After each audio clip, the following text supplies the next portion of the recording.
Karanasan bilang 64, September 3, 2024. Gumawa kami ng isang grupo.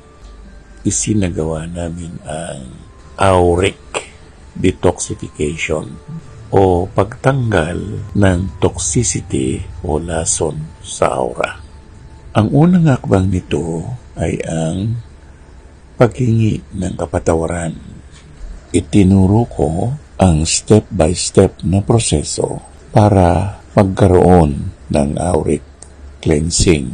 Kapag hindi ito isinagawa, ang tao ay maraming hindrance, blockades, at manghaharang para pumasok ang mga oportunidad sa buhay niya. Dalawang bahagi ang aura detoxification.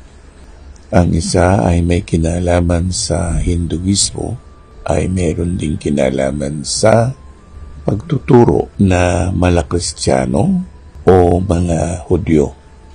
Sa unang bahagi, isa-isa namin ang mga pangalan ng mga chakra. Sa Hinduismo, mayroong 7 na main chakra. At yung 7 chakra na yon na may kinalaman sa puyo o ulo, yung tinatawag na lalamunan, puso, ibaba ng puso, bago dumating sa sex part, at yung mismong ibaba ng sex part. Isa-isa, meron akong leksyon dito sa YouTube kung paano linisin ito ng step by step.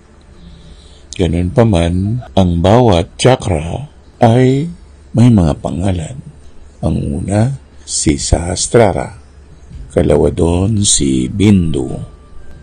Sumunod doon, si Ajna. Tapos, si Soma.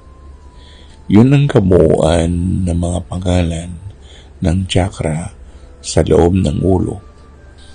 Sumunod naman doon ang lalamunan, si Visuddhi o si Visuddha. Yung puso, yun ang Anahata. Sa ibaba ng puso, yun naman ang Manipura. Sa ibaba nito, bago dumating ng coccyx, si Swadhisthana. Yung mismong kinaluluguran ng coccyx ay ang Muladhara. Sa kabuuan, nalinis ito at meron ding mga ehersisyo ako sa YouTube channel na ginagamitan ng color therapy. Pwede rin gamitin yun. Sa kabuuan naman ng pagtuturo na may kinalaman sa Jewish tradition o Kristiyano, nandun ang 11 na mga chakric points o tinatawag na sephira. At doon napapaloob ang mga sephirotic angel. Una, yung bahagi ng bago dumating doon sa Santa Gloria. Yaon yung Ayin, Ayin Sof, Ayin Sofaur. Sa taas yun ng puyo o ng ulo. Pulungan. Sumunod doon ang Keter. Sumunod ang Hokma. Sumunod ang Bina.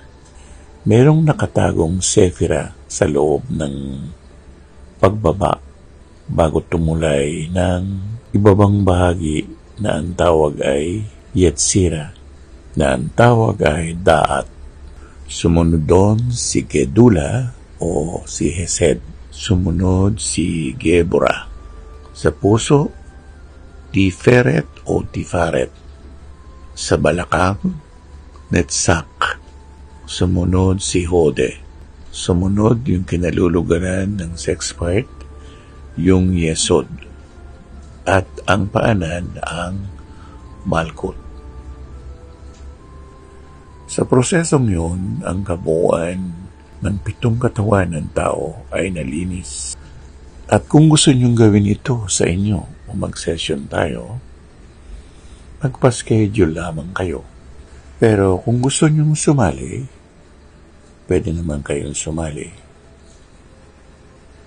Makipag-ugnayan lamang kayo kay Juni Tatsumi.